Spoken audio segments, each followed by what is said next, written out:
Pernah nggak sih ngerasa capek banget? Mau cerita ke temen, tapi takut dibilang lebay dan gak kuat iman.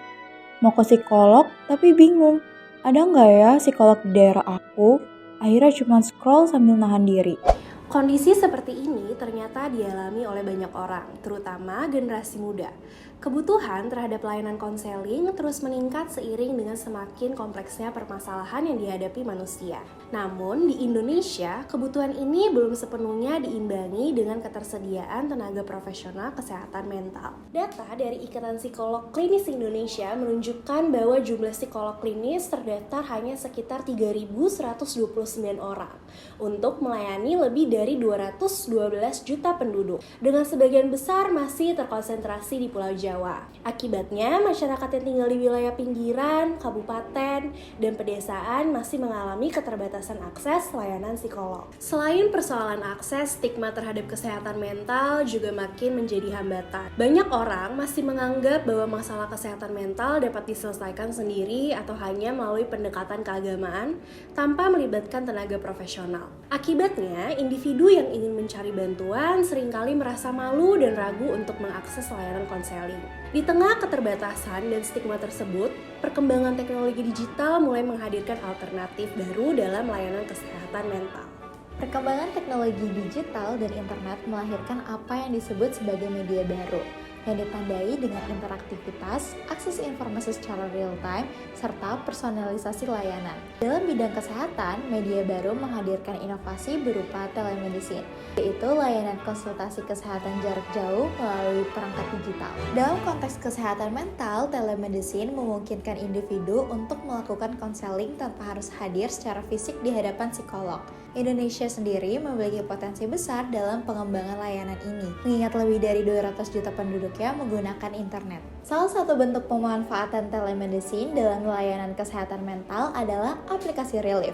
Relief menyediakan layanan konseling daring secara anonim melalui chat, voice call, dan video call, sehingga memungkinkan masyarakat untuk mengakses bantuan psikologis secara lebih fleksibel dan juga terjangkau. Namun, sebagai media baru, layanan konseling daring juga memiliki kelebihan dan keterbatasan yang perlu dianalisis lebih lanjut.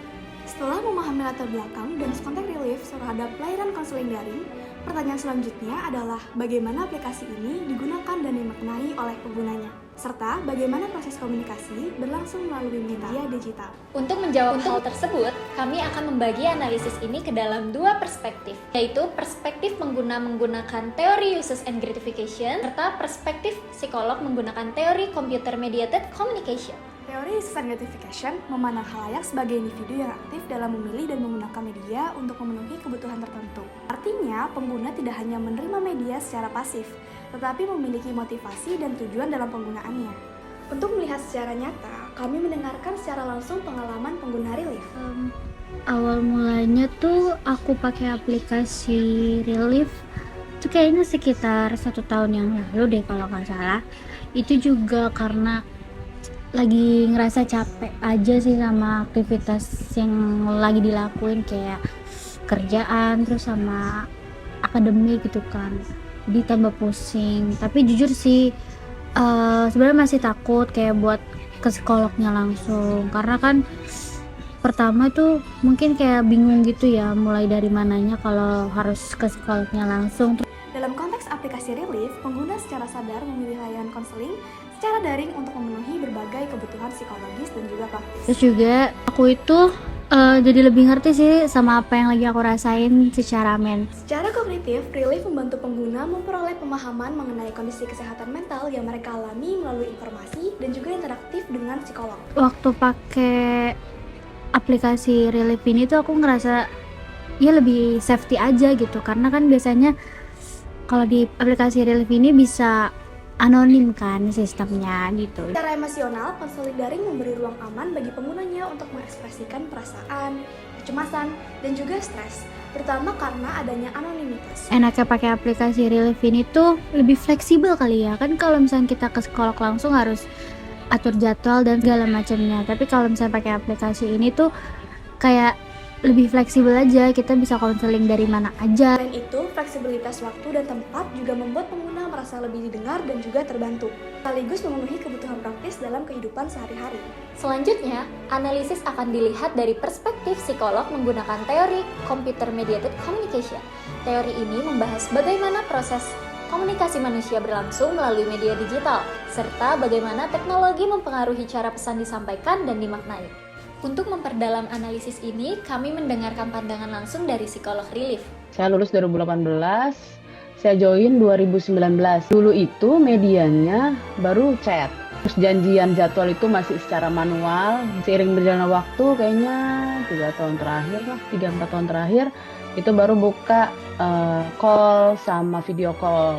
Di aplikasi itu nggak cuma menyediakan konseling, tapi juga meditasi. Dalam konseling daring melalui aplikasi Relief, komunikasi antara psikolog dan konseli tidak terjadi secara tatap muka, melainkan dimediasi oleh teknologi seperti teks, suara, dan juga video.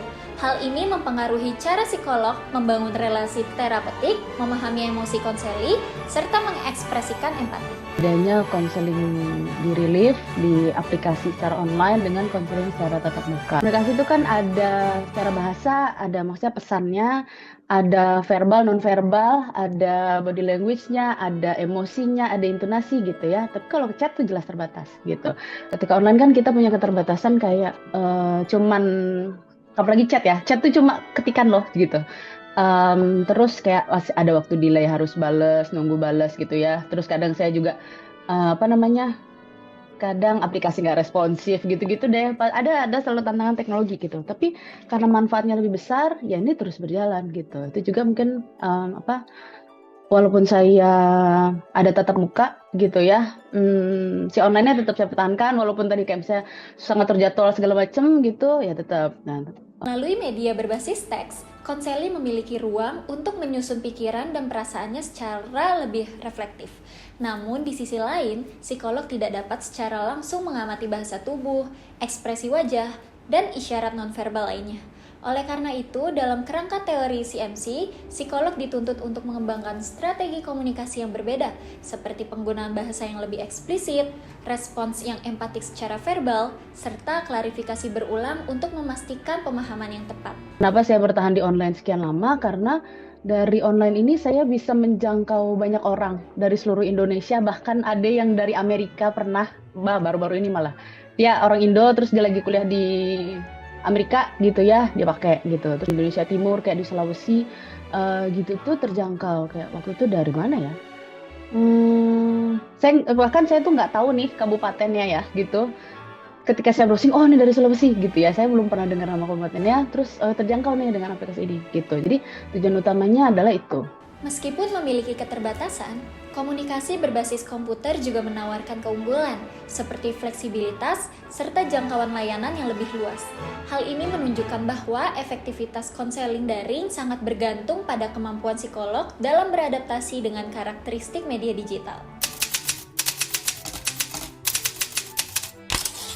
Sebetulnya paling optimal adalah tatap muka. Tidak rasanya kehadiran seseorang yang in real life dengan online gitu. Walaupun saya hadir sebagai psikolog gitu ya mendampingi, tapi feel-nya tetap beda sih. Tapi ya itu dengan tujuan ya kita mau menjangkau banyak orang, akhirnya ya terpaksanya online gitu ya. Itu yang udah paling optimal gitu.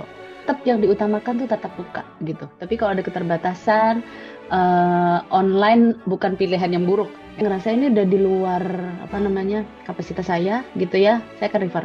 Dan gitu. Atau biasanya ini penanganannya nggak cukup online gitu, atau penanganannya butuh bantuan medis, psikiater, pasti akan disarankan untuk cari yang tatap muka atau langsung ke psikiater gitu untuk dapat obat-obatan misalnya gitu. Jadi ketika mereka butuh ya kita harus refer gitu, karena itu buat mereka gitu. Tapi biasanya tadi ada yang nggak siap buat ke tatap muka, ya nggak apa-apa, sementara kita dampingi gitu sampai dia siap buat tatap muka gitu. Konseling daring bukan pengganti sempurna konseling tatap muka, tetapi bisa menjadi jembatan bagi mereka yang selama ini kesulitan mengakses bantuan. Melalui analisis ini, kami ingin menunjukkan bahwa teknologi jika dimanfaatkan dengan tepat dapat menjadi ruang aman bagi kesehatan mental.